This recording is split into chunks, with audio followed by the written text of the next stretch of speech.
Kuiper belt 1951 সালে Dutch American জ্যোতির্বিজ্ঞানী Gerald Kuiper এই belt বা বেষ্টনীর অস্তিত্বের কথা প্রথম জানিয়েছিলেন। সৌরজগতের অষ্টম গ্রহ নেপচুন এর কক্ষপথের বাইরের বিস্তৃত অঞ্চল জুড়ে লাখো মহাজাগতিক বস্তু ঘুরে বেড়াচ্ছে।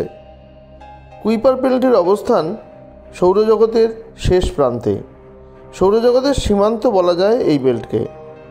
পৃথিবী থেকে সূর্যের দূরত্ব প্রায় 15 কোটি কিলোমিটার। এই দূরত্বকে বলে এক অ্যাস্ট্রোনমিক্যাল ইউনিট বা AU। এই একক দিয়ে সূর্য থেকে আমাদের পৃথিবীর দূরত্ব বোঝানো যায়। বিজ্ঞানীদের ধারণা, কুইপার বেল্ট সূর্য থেকে প্রায় 1000 অ্যাস্ট্রোনমিক্যাল ইউনিট পর্যন্ত বিস্তৃত, অর্থাৎ প্লুটো পর্যন্ত 39 অ্যাস্ট্রোনমিক্যাল ইউনিটের মধ্যে গ্রহ রয়েছে 8টি, বামন গ্রহ 5টি এবং উপগ্রহ রয়েছে প্রায় 300টি। 2023 সালে জাপানের সান্দাই বিশ্ববিদ্যালয়ের জ্যোতির্বিজ্ঞানী প্যাট্রিক সোফিয়া ও জাপানের ন্যাশনাল অ্যাস্ট্রোনমিক্যাল অবজারভেটরি জ্যোতির্বিজ্ঞানী তাকাশি ইতো দ্য অ্যাস্ট্রোনমিক্যাল জার্নালে একটি প্রবন্ধ প্রকাশ করেন। সেখানে তারা দেখান পৃথিবীর মতো একটি নতুন গ্রহ থাকার সম্ভাবনা রয়েছে কুইপার বেল্টে। হতে পারে সেটা সৌরজগতের নবম গ্রহ।